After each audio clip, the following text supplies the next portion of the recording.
सभी जानते हैं कि देवताओं और असुरों के बीच सदैव संग्राम होता है। तब जब असुरों ने उत्पात मचाया, तब महापुरुषों ने अवतार लेकर उसका नाश किया और देवत्व की स्थापना की। एक बार देवासुर संग्राम में असुर पराजित हुए तो देवताओं ने इसे अपना पराक्रम समझा। उन्हें अपनी शक्ति पर गर्व हो गया।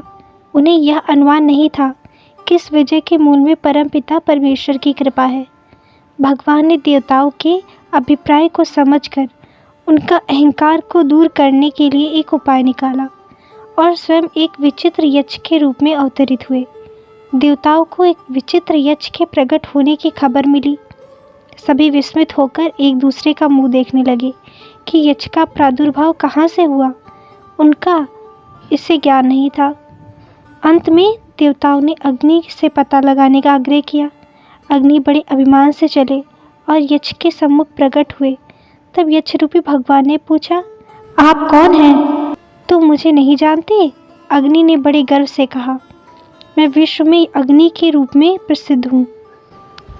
आप इतने प्रसिद्ध गुण संपन्न हैं, आप में क्या शक्ति है? यक्ष ने पूछा। अग्नि ने कहा, मैं पलक मारते ही समस्त विश्व को जलाकर भस्म कर सकता हूँ। ठीक है, मैं यह तिनका रखता हूँ, आप कृपया इसे जलाइए। यह कहते हुए यक्ष ने एक तिनका अग्नि के सामने रख दिया।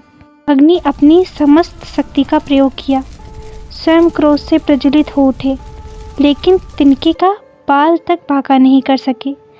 अतः लज्जित और निराश लौट आए। देवताओं ने पूछा कि क्या हुआ?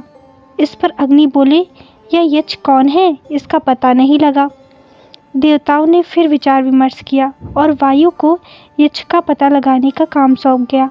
यक्ष ने उनसे पूछा, आप कौन हैं, आप में क्या शक्ति है? मैं इस विश्व में वायु के रूप में प्रसिद्ध हूँ। मैं पृथ्वी के सारे पदार्थों को उड़ाने की क्षमता रखता हूँ। वायु ने सीना तान कर कहा, ठीक है, आप तो बड़े भाग्यशाली हैं, कृपया यह तिनका उड़ा दीजिए। यक्ष ने वह तिनका उनके सामने रखते हुए कहा। वायु ने अपनी समस्त शक्ति का प्रयोग किया, लेकिन तिनके को तिल भर भी नहीं हिला सके। ताओ ने वायु से भी जानना चाहा कि यक्ष का पता लगा आए, तो वायु ने भी कोरा सा उत्तर दे दिया। वह भी कुछ पता नहीं लगा सके।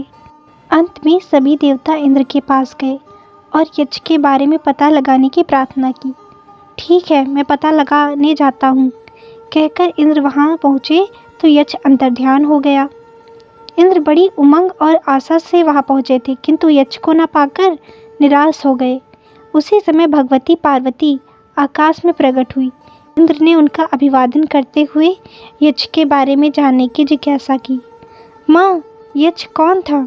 यह यक्ष और कोई नहीं, स्वयं परम ब्रह्म परमेश्वर थे, जिनकी लीला शक्ति से असुर पराजित हुए हैं।